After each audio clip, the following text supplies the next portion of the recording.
Merhaba, herkese iyi bayramlar. Evet, bu güzel bu görüntü. Evet.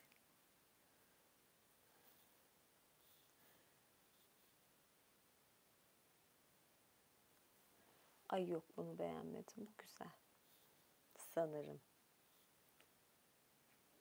Sesim nasıl geliyor? Tabii bugün herkes dışarıda. Herkes tahminim bu. Dışarılar feci kalabalıktı. Hello. O yüzden yani canlı yayında fazla insanın olacağını çok düşünmüyordum. Ama ben yayınımı yapayım. Ondan sonra nasılsa izlenir diye düşünüyorum. Söz verdiğim gibi yayını gerçekleştireyim. Evet. Bugün kırmızılar yaptım.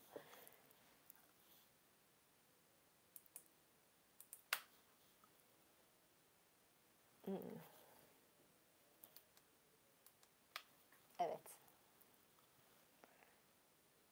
Işık biraz gözümü aldı. Ben okumaya geçeyim yoksa bugün biraz sürpriz bayram ya. Bayram diye. Siz kırmızıları şimdi görün bakın.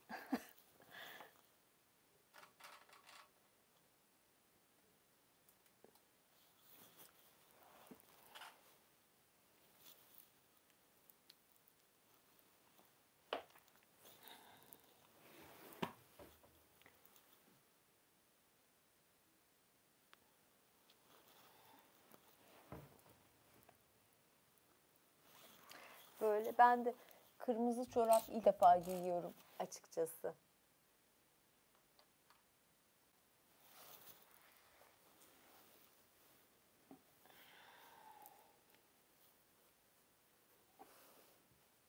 Yerde otururken böyle ayakkabı giymek de ayrı bir durum oldu gerçi.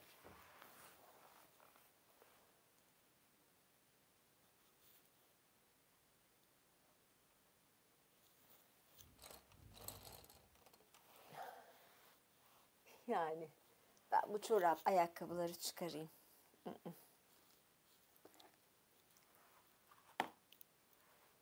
Yerde oturuyoruz sonuçta.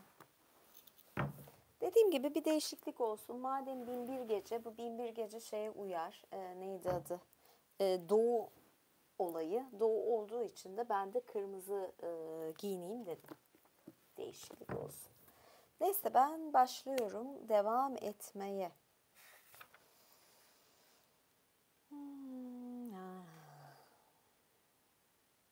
Şimdi Hamal evde kalacak, izin verdi kızlar. Yalnız dediler ki bir şartımız var. Kendini tamamen bizim yönetimimize bırakacaksın. Gördüğün herhangi bir şeyin açıklanmasını istemeyecek ve nedenler üzerinde durmayacaksın. Oldu mu? Demişler. Bunu duyan Hamal evet kabul ediyorum hanımlar demiş. Kızlar Hamal'a kalk öyleyse kapının üzerinde yazılı olanı oku demişler. Hamal kalkıp kapının üzerinde altın yaldızlı harflerle yazılı olan şu ibareyi okumuş. Hoşuna gitmeyen şeyler işitmek istemiyorsan seni ilgilendirmeyen konularda konuşma. Sonra da hanımlarım sizi tanık tutarım ki beni ilgilendirmeyen konularda hiç konuşmayacağım demiş. O anda Şehrazat şafağın söktüğünü görmüş ve yavaşça susmuş. Ama 10. gece gelince Dünyazat ona ''Ey kardeşim öyküyü tamamlasana'' demiş. Şehrazat da dostlukla ve sunmayı görev sayarak diye cevap vermiş ve sözünü sürdürmüş. Ey bahtı güzel şah, işittim ki hamal genç kızları bu vaatte bulunduktan sonra pazardan dönen kız ayağa kalkıp önlerindeki sofrayı yeniden düzenlemiş ve hepsi zevkle yiyip içmişler. Bundan sonra mumları tutuşturmuşlar ve kokulu buhurlar, ödleri yakmışlar. Sonra da hepsi birden içmeye, çarşıdan alınan tatlıları yemeye başlamışlar. Özellikle aynı zamanda gözlerini kapayarak, başını sallayarak iyi düzenlenmiş şiirler okuyan Hamal birdenbire kapıya vurulduğunu duymuş.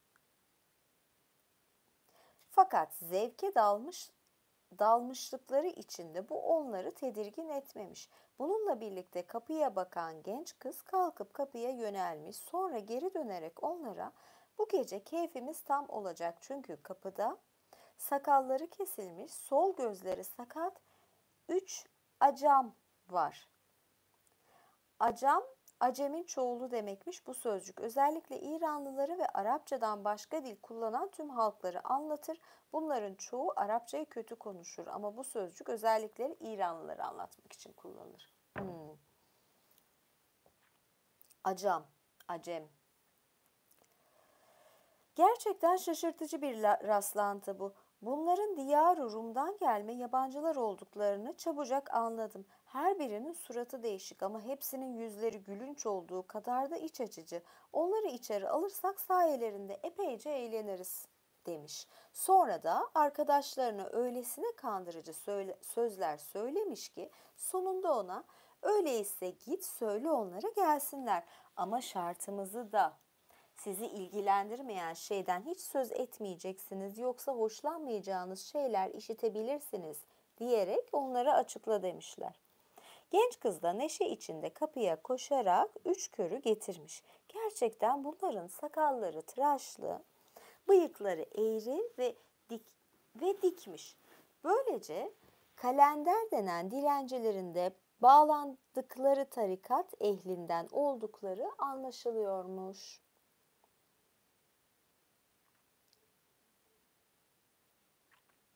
Bunlar içeri girer girmez hazır bulunanlara selamet dilemişler. Sonra da birbiri ardından geri çekilmişler. Bunları görünce genç kızlar ayağa kalkıp onları sofraya davet etmişler. Sofraya oturan 3 kalender açıkça sarhoş olduğu belli olan hamala bakmışlar ve iyice inceledikten sonra onun da kendi tarikatlarına bağlı biri olduğunu sanmışlar. Ve galiba bu da bizim gibi bir kalender. Öyleyse ona dostça davranmamız uygundur demişler. Ama hamal onların düşüncelerini anlayarak birdenbire ayağa kalkmış. Tamam tamam dostlarım sakin olun, sizin hakkınızda kötü düşünen yok. Oturun yiyin için ama gidip ilkin kapının üzerinde yazan kitabeyi okuyun demişler. Bu sözleri duyan genç kızlar gülmekten katılmışlar ve birbirlerine bu kalenderlerle bu hamalla epey eğleneceğiz demişler. Sonra kalenderlere yiyecek vermişler. Doğrusu onlar da çok iyi yemişler.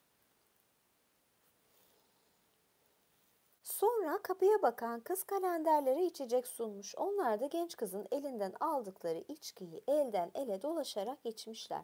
Bardak birkaç kez elden ele dolaşıp içindeki bitince kız onlara "Tamam, tamam kardeşlerim. Şimdi söyleyin bakalım. Torbalarınızda bizi eğlendirecek birkaç güzel öykü ya da başınızdan geçen şaşırtıcı serüvenler var mı?" diye sormuş. Bu soruş biçiminden hoşlanan kalenderler kendilerine müzik aletleri getirilmesini istemişler. Bunun üzerine kız onlara zillerle donatılmış bir Musul tefi, bir Irak udu ve İran neyi getirmiş. 3 kalender ayağa kalkmış. Biri zilli tefi, diğeri udu, öteki neyi almış. Üçü birden çalmaya başlamış. Genç kızlar da şarkı söyleyerek onlara eşlik etmişler. Hamala gelince zevkten bayılıp "Ya Allah, ya Allah" demiş. Çalgı çalan ve şarkı söyleyenlerin görkemli sesleri onu etkilemiş. Tam o sırada kapının yeniden çalındığı duyulmuş. Allah, bayağı bir çalınıyor. Kapıya bakan kız ayağa kalkarak kapıda kimin bulunduğunu anlamaya gitmiş. Kapının çalınma nedeni şuymuş. O gece Halife Harun Reşit ülkenin içinde olup bitenleri kendi gözleriyle görüp kendi kulaklarıyla işitmek üzere kente inmişmiş. Yanında veziri Cafer el-Bermeki ve celladı Meşrur kendisine eşlik ediyormuş. Zaten tacir kılığına girerek böylesine dolaşmak onun adetiymiş. O gece de kentin sokaklarında dolaşırken yolunun üzerine bu ev çıkmış. Çalgı ve şenlik seslerini duymuş. Halife Cafer'e bu seslerin kimlere ait olduğunu anlamak için şu eve girmek istiyorum demiş. Cafer ise resmen basıldılar, yani ne hayal etmişlerdi. Cafer ise bunlar bir sarhoşlar topluluğu olmalı. Başımıza kötü bir iş gelmesin diye içeri girmekten kesinlikle sakınmalarının doğru olacağı yanıtını vermiş. Ancak halife mutlaka içeri girmeliyiz. Onların ne durumda olduklarını görmek için girmenin bir yolunu bulmalısın demiş. Cafer bu emri alınca emriniz başım üstüne demiş ve ilerleyip kapıyı çalmış. Hemen o dakikada kapıya bakan kız kapıyı açmış. Genç kız kapıyı açınca Cafer ona, "Ey hanımım, biz Taberiyeli tacirleriz. Mallarımızla Bağdat'a geleli 10 gün oldu ve tacirler hanında kalıyoruz. Bu gece handa buluştuğumuz tacirlerden biri bizi evine çağırmış, yemeğe davet etmişti. 1 saat kadar yiyip içtikten sonra yemek bitince bizi istediğimizi yapalım diye serbest bıraktı. Evden çıktık ama gece bastırdı. Biz de buraların yabancısı olduğumuzdan kaldığımız hanın yolunu yitirdik. Bu yüzden asaletinize sığınarak size başvuruyoruz. İzin verirseniz içeri girip geceyi burada geçireceğiz. Allah bu iyiliğinizi unutmayacaktır demiş. Bunu duyan kız onların yüzüne bakmış, namuslu tacirler olduğunu ve saygın bir halleri olduğunu görmüş, dönüp iki kardeşin görüşlerini almış, öteki kızlar da ona al onları da içeri demiş. Bunun üzerine bunlara kapıyı açmak üzere dönen kıza izninizle girebilir miyiz diye sormuşlar. Kız da buyurun diyerek yol göstermiş. Halife, Cafer ve Meşrur içeri girince öteki iki kızın ayağa kalkarak kendilerine hizmet etmeye davrandıklarını görmüşler. Kızlar onlara hoş geldiniz. Burada dostça ve ferah gönülle karşılanacaksınız. Lütfen rahatınıza bakın sayın davetliler. Ancak sizi bir şartla kabul edeceğiz. Yine şartlar var. Sizi ilgilendirmeyen konularda asla konuşmayın. Yoksa hoşunuza gitmeyen şeyler işitirsiniz demişler. Onlar da yanıt vermişler. Tabii doğrusu da budur. Sonra oturmuşlar, içmeye çağrılmışlar. Bardak elden ele dolaşmış. Sonra halife 3 kalendere bakmış. Hepsinin de sol gözlerinin kör olduğunu görmüş. Buna da şaşırmış. Sonra genç kızlara bakarak tüm güzelliklerini, zarafetlerini fark etmiş. Bu da onu çok şaşırtmış ve hayrete düşürmüş. Genç kızlar konuklarla söyleşiyi sürdürmüşler ve onları kendileriyle içki içmeye davet etmişler. Sonra halifeye nefis bir şarap sunmuşlar. O da ben tövbe etmiş bir hacıyım diyerek reddetmiş. Bunun üzerine kapıya bakan kız ayağa kalkıp onun önüne ince kalkmalı küçük bir masa, onun üzerine de çini bir kase koymuş. Kasenin içine de bir parça karla soğutulmuş kaynak suyu koymuş ve hepsini gül suyu ve şekerle karıştırmış. Sonra da bunu halifeye sunmuş. Bunu kabul eden halife kıza pek çok teşekkür etmiş ve kendi kendine yarın onu ben bu davranışından ve tüm yaptıklarından ötürü ödüllendirmeliyim diye düşünmüş. Genç kızlar misafirlerine karşı görevlerini yerine getirmeyi sürdürmüşler ve içki sunmaktan da geri durmamışlar.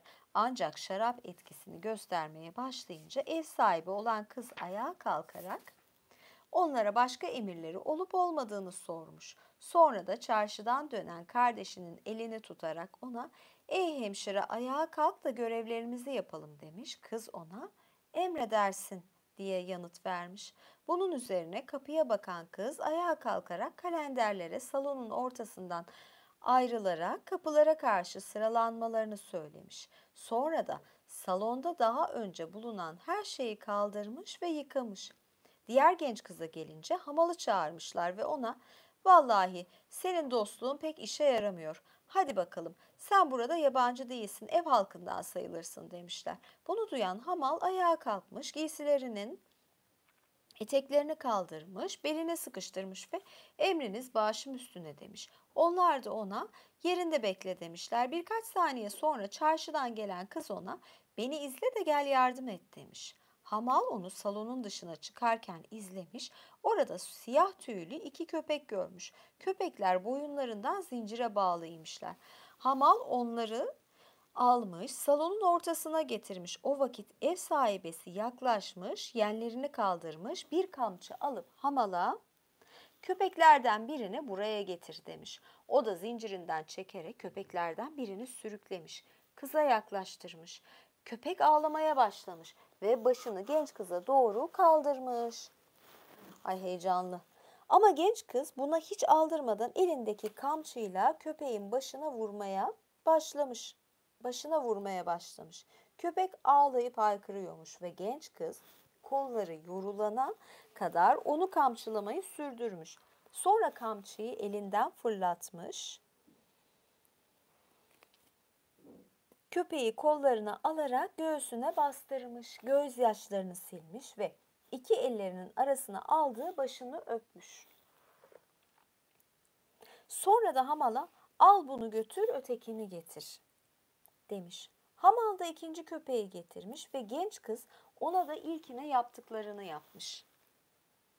Bunu gören halife yüreğinin acımayla dolduğunu ve göğsünün kederden sıkıştığını duymuş ve Cafer'e bu konuda genç kıza soru sormaması anlamına da göz kırpmış.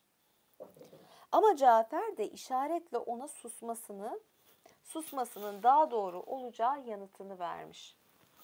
Bundan sonra konağın sahibesi kız kardeşlerine dönüp onlara haydi her zaman yaptıklarımızı yapalım demiş. Onlar da baş üstüne demişler.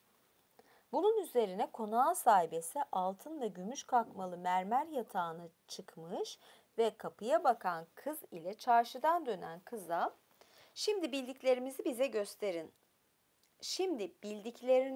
bize gösterin demiş. Bunun üzerine kapıya bakan kız ayağa kalkmış, ablasının yanında yer almak üzere yatağa çıkmış. Çarşıdan dönen kız da dışarı çıkmış. Kendi dairesine gidip yeşil ipekten saçakları olan saten bir torba getirmiş. İki genç kızın karşısında durup torbayı açmış. İçinden bir ut çıkarmış. Kapıya bakan kızı uzatmış, o da akord ederek mızrap vurmuş ve aşk ve keder üzerine şu dizeleri okumaya başlamış.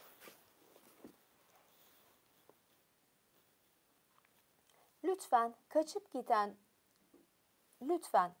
giden uykuyu kirpiklerime geri getir. Sonra da söyle, aklım, fikrim nereye gitti? Evimde aşkın mekan tutmasına razı olalı beri uyku bana kızdı. Beni terk etti. Soruyorlar bana. Sen ki güvenli ve doğru yolda yürüdüğünü bilirdik. Ne yaptın sen dostum? Söyle bize. Seni kim şaşırttı? Onlara diyorum ki sizi ben değil, o sevgili aydınlatacak. Bense size tek bir yanıt vereceğim. Tüm kanımın ona ait olduğunu söyleyerek size daima ben kanımı dökmeyi yeğlerim. Onun uğruna tüm ağırlığıyla içimde kalmasın diyerek yanıt vereceğim. Bir kadın seçmişim, onda tüm düşüncelerimi, onun imgesini bile yansıtan tüm düşüncelerimi üreteyim diye. Ve de bu imgeyi kovsaydım içimi ateşe salardım. İçimi ateşe sallardım, o yutucu ateşe. Onu görünce siz beni mazur tutarsınız. Çünkü Allah'ın ta kendisi bu mücevherleri hayat iksiriyle kuyumlamıştır. Ve de bu hayat iksirinden kalanlarla narı yoğurdu, inciler döktü. Bana diyorlar ki ey budala sen sevgili oyuncağında gerçekten sızlanmalar, gözyaşları ve nadir zevklerden başka şeyler bulunduğunu mu sanıyorsun? Bilmez misin ki berrak suda izlerken kendi gölgenden başka bir şey göremezsin. Öylesine bir kaynaktan içmektesindir ki tek başına tat alabilmiş olmanın öncesinde ondan nice doyumlar sağlanmıştır. Onlara sanmayın ki diyorum içerken beni sarhoşluk sarmıştır. Sade bakarken sarhoş olmuşumdur ben. Ve bu sadece gözlerimden uykuyu kovmuştur ve beni böyle tüketen asla geçmişin olayları değildir ama onun hayatımdan geçip gitmesidir. Ayrılmış olduğum şeyler asla beni bu hale düşürmedi. Sadece onun benden ayrılmasıdır beni berbat eden ve şimdi başımı başkalarına çevireyim öyle mi? Bunu nasıl yapabilirim? Ben ki tüm ruhumla onun hoş kokulu bedenine bağlıyım. Bedeninin amber ve mis kokusuna. Ya ben çok anlamadım bundan. Bu şiir mi? Nedir? Düz yazı mı? Ya zaten ben şiirden anlamam. Bunu baştan söyleyeyim. Hani şey gelir hep kadınlar şiirleri çok sever anlar falan ama yani ben hiçbir zaman şiir insanı olmadım. Çünkü ressamım. Ben görsel biriyim. Direkt gördüğüme inanırım. Ve biraz da dediğim gibi şey matematiğim falan iyiydi. Yani hesap kitap yaparım. Yani böyle bir şey var. Görsellik ve analitik geometri insanıyım. Neyse. Kendimden bahsettikten sonra ay mikrofon çalışıyor değil mi? Aman bir bakayım kontrol edeyim her şeyi. Her şey yolunda mı? Evet. Yolunda galiba.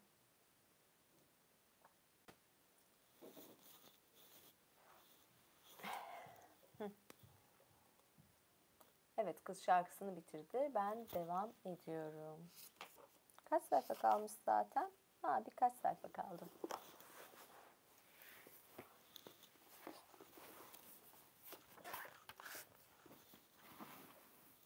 Kız şarkısını bitirince kardeşi ona Allah tesellini versin kardeşim demiş. Ancak genç kız öylesine bir üzüntü nöbetine tutulmuş ki giysilerini yırtmış ve bayılarak yere serilmiş. Ancak düşerken giysisi açıldığında o yine Halife kızın vücudunun kamçı ve değnek darbelerinden izler taşıdığını görmüş ve şaşkınlığının son kertesine dek şaşırmış. Pazara giden kız yaklaşmış ve bayılan kız kardeşinin yüzüne biraz su serpmiş. Kız kendine gelmiş. Sonra da yeni bir giysi getirmiş. Kız buna bürünmüş. Bunları gören halife Cafer'e pek heyecanlanmışa benzemiyorsun. Bu kadının bedenindeki darbe izlerini görmedin mi? Ben artık dilimi tutup oturamayacağım. Bütün olup bitenleri ve iki köpeğin sırlarını öğrenmedikçe rahat huzur ne bilemeyeceğim demiş. Cafer onu Şevketlim demiş ortaya konan şartı hatırla. Seni ilgilendirmeyen şey hakkında konuşma yoksa hiç hoşlanmayacağın şeyler işitirsin.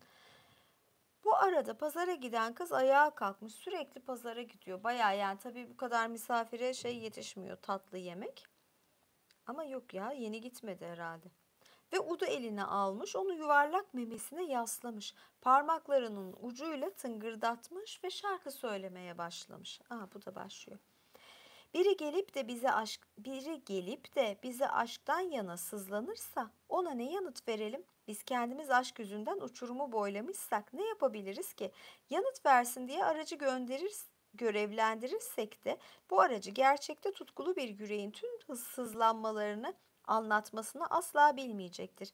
Sevgilisinin kaçışına sabredip sessizce katlansak da ıstırap bize hemen ölümün iki parmağına takacaktır. Ey ıstırap, bizim için artık sadece pişmanlıklar, matem ve yanakları sel gibi boşalan gözyaşları kalıyor. Ve sen görünmeyen sevgili, gözlerimin ufkundan uzaklaştın ve seni yüreğime bağlayan tüm bağları kopardın. Söyle hiç değilse geçmişteki aşkımızdan bir iz kaldı mı sende? Zamanın geçmesine karşın silinmeyecek küçük bir iz. Yoksa gözden ırak olunca tüm gücünü eriten nedeni unuttun mu? Beni ruh cılızlığına, bu düşkünlüğe iten sen değil misin? Benim payıma düşen böyle sürgünlükse bir gün Tanrı'ya, Efendimiz'e tüm çektiklerimin hesabını sormaz mıyım? Bu kederli şarkıyı duyan ev sahibesi kız tıpkı kardeşi gibi giysilerini yırtmış, ağlamış ve baygın yere düşmüş. Ve pazara giden kız ayağa kalkmış, yüzüne biraz su serpip ayılttıktan sonra onu kendine getirdikten sonra ikinci bir giysiyle donatmış. Bunun üzerine ev sahibesi biraz kendine gelmiş, sedire oturmuş ve pazara giden kıza senden rica edeceğim bir parça daha şarkı söyle de borçlarımızı ödeyelim. Sadece bir kez daha demiş. Bunun üzerine pazara giden kız udu yeniden akord etmiş ve şu dizeleri söylemiş. Ben bu dizelerde biraz şey oldum. Düştüm. Evet başlıyorum. Udu aldım elime.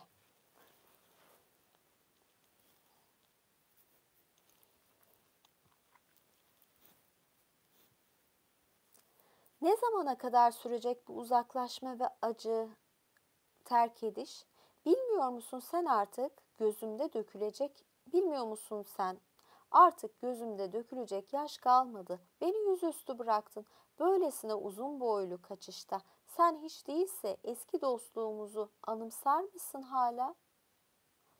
Şayet nankör talih aşka düşen erkekten yana olsaydı, zavallı kadınlar sadakatsiz sevgililerine sitem yağdıracak tek gün bir bile bulamazdı.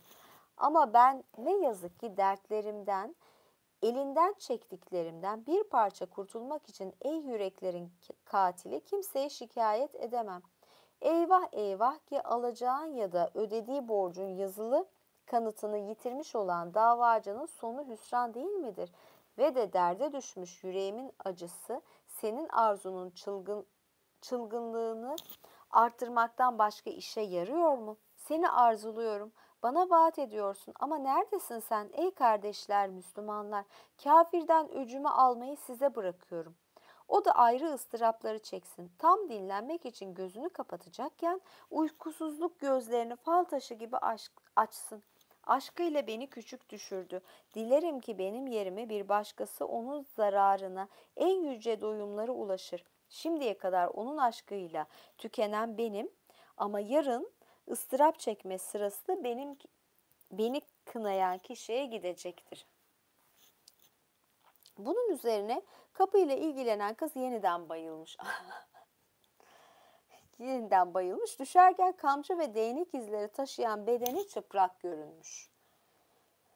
Bunu gören 3 kalender birbirine bütün geceyi toprağa yatıp uyuyarak geçirseydik de bu eve girmeseydik daha iyi olmaz mıydı? Çünkü gördüklerimiz bel kemiğimizin iliğini eritecek kadar üzücü demişler. Ya tabii çalgı türkü şey yapıyorlardı. Şimdi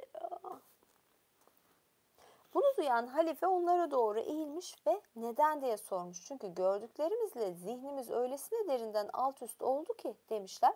O zaman halife onlara öyleyse siz bu ev halkından değil misiniz diye sormuş. Tabii değiliz diye yanıt vermişler. Biz evi şu sizin yanınızda oturan kimseye ait sanıyorduk demişler.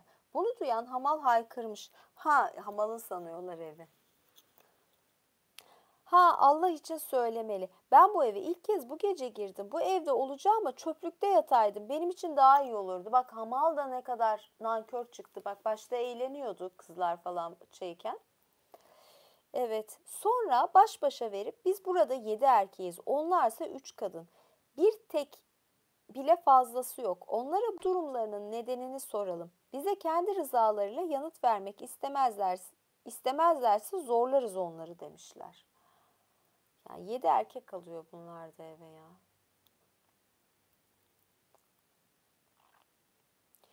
Bunun doğru ve namuslu bir fikir olduğuna inanıyor musunuz? Yani bence değil. Namuslu bir fikir değil. Onların konuğu olduğumuzu unutmayın ve dürüstlükle susacağımıza dair ileri sürdükleri şartları kabul etmedik mi? Sonra bakın zaten gece bitmek üzere, sonra her birimiz bahtın bizlere neler hazırladığını bilmeden Allah'ın yollarına düşeceğiz diye karşı çıkan vezir Cafer'in dışında hepsi düşündüklerine uyum sağlayacak biçimde hareket etmeyi kararlaştırmışlar. Bunun üzerine Cafer halifeye göz kırparak onu bir kenara çekmiş ve ona burada duracak ancak 1 saatimiz kaldı. 1 saatimiz kaldı. Size söz veriyorum ki yarın bunların hepsini ben huzurunuza getireceğim. O zaman öykülerini öğreniriz demişler. Ama halife bu öneriyi reddetmiş ve yarına kadar beklemeye sabrım yok demiş. Sonra şu şöyle, bu böyle diyerek konuşmalarını sürdürüp sonunda birbirlerine peki aramızda kim onlara öykülerini anlattıracak diye sormuşlar ve içlerinden birileri bunun hamal olabileceği fikrine ileri sürmüş. Onların bu durumlarından bir şeyler sezinleyen genç kızlar onlara ey iyi yürekli kişiler neden söz ediyorsunuz acaba diye sormuş. Bunun üzerine hamal ayağa kalkmış, ev sahibesinin önünde dik durmuş ve ona ey saygıdeğer hanım, Sizden burada bulunan misafirler adına bize bu iki köpeğin öyküsünü, onları niye cezalandırdığınız, sonra da oturup ağladığınız ve onları kucakladığınız hakkında Allah rızası için bilgi vermenizi rica ve istirham ediyorum. Sayın hanımefendi demiş. Ve bize kız kardeşinizin bedenindeki kamçı ve değnek izlerinin nedenini de söylerseniz anlamış oluruz. Dileğimiz budur vesselam demiş. Bunun üzerine ev sahibesi yöresinde toplananların hepsine birden sizin adına hamalın söyledikleri doğru mu diye sormuş. Cafer hariç hepsi de evet doğrudur demişler. Cafer'in ağzından tek sözcük çıkmamış. Onların yanıtını alınca genç kız vallahi ey misafirler işte siz böylece bizim görüşümüze göre suçların en kötüsünü, en canisini işlediniz. Oysa daha önce size bir şart ileri sürerek içinizden biri kendini ilgilendirmeyen bir hususta konuşursa hiç de hoşa gitmeyecek şeyler işitebilir demiştik. Size evimize girip ikram ettiklerimizi yemiş olmanız yetmedi mi? Ama bu sizin hatanız değil. Sizin nezdimize getiren hemşiremizin hatasıdır demiş. Bu sözlerden sonra yerlerine kıvırmış, ayağını 3 kez toprağa vurmuş, böyle vurayım ve hey çabuk koşun diye haykırmış. Birdenbire önüne perde çekilmiş, dolaplardan biri açılmış, içinden ellerinde keskin palaları olan 7 iri kıyım zenci çıkmış. Kız onlara dilleri pek uzun olan bu kişilerin ellerini bağlayın ve de birbirine ekleyin diye emir vermiş. Ya zenciler çıktı. Zenciler verilen emri yerine getirmişler ve ey hanımım, ey erkek bakışından uzaktaki gizli çiçek, başlarını uçurmamız için izin veriyor musunuz? Diye sormuş. Kız, 1 saat kadar bekleyin çünkü başlarının kesilmesinden önce kim olduklarını öğrenmek istiyorum yanıtını vermiş. Bunu duyan hamal, Allah aşkına efendim beni başkalarının işlediği suç uğruna öldürtmeyin. Bunlar hata edip gerçek bir cürüm işlediler ama ben değil. Oysa bu uğursuz kalenderleri içeri almasaydık ne kadar mutlu ve hoş bir gece geçiriyorduk. Çünkü bu kötü görünüşlü kalenderler daha içeri girer girmez en göz kamaştırıcı bir kenti bile harabeye çevirebilirler demiş ve şu şiiri okumuş. Hamal haklı bence. Orada tam bir şey vardı bir kere, eğlence vardı. Kudretli tarafından affedilmek ne kadar iyidir. Hele savunmasız birine sağlanmışsa ve sen aramızdaki sarsılmaz dostluğa güvenerek sana yalvarıyorum. Suçlu yüzünden suçsuzu öldürme sakın. Hamal sözünü bitirince genç kız gülmeye başlamış. Bu anda Şehrazat sabahın yaklaştığını görmüş ve yavaşça susmuş. Ama 11. gece gelince sözünü sürdürmüş. Evet, bu gece de bitti. Yani ne olacak dedim, bu oldu ya. 7 tane mi zenci çıktı. Zenciler bastı. Ya ben hamal ve 4'ü kalacak sanıyordum. Ama evet.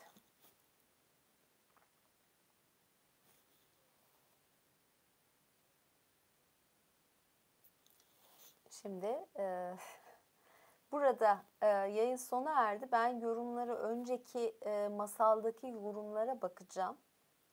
Evet, sürpriz hediyeler var dedim tahmin edenlere. Bakacağım. Yani oradan 2 kişi. Çünkü bir takipçimin böyle bir şey demişti. Bunu hediye edelim demişti kargosuyla. Böyle bir hediye olacak. Hediyeyi ayrıca söylerim yorum olarak. Bir tür macun. Bir macun geliyor. Yani konsepte uyuyor macun. Yok ya hamal gariban çocuk yani onu şey yaptılar. Yoksa bence de kapıyı açmasalardı gayet iyilerdi. Çorap hediyesi değil tabii ki. Öyle kolay mı ya çorap? Evet. Ben yayını şimdi kapıyorum. Bir üyelerime de bir yayın açayım diyorum. Yok zenciler 7 zenci çıktı. Her adama bir zenci. Her adama bir zenci. Bakalım ne yapacaklar. Hepsi şimdi hikayelerini anlatacak adamlarında. Ne olur bana bir şey yapma diye. Yani bakacağım, evet, bilen kişi Furkan Bey'e tamam, o şey olur. Haberleşiriz, o şeyi sağlarım ben. Öyle oldu işte. Tamam. Herkese iyi bayramlar diliyorum.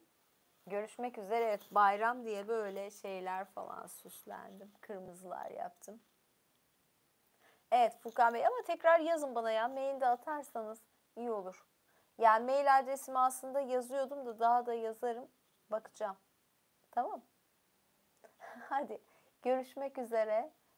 Beğenmeyi, üye olmayı falan unutmuyorsunuz. Yorumlar da yazın. Yorumlar gayet iyi. Instagram'dan da yazmışsınız. Instagram'dan her yorumu göremiyorum. Yani daha doğrusu her direkt mesajı göremiyorum. O yüzden e, daha iyi olur. Tamam. İyi bayramlar. Görüşürüz. Hoşça kalın.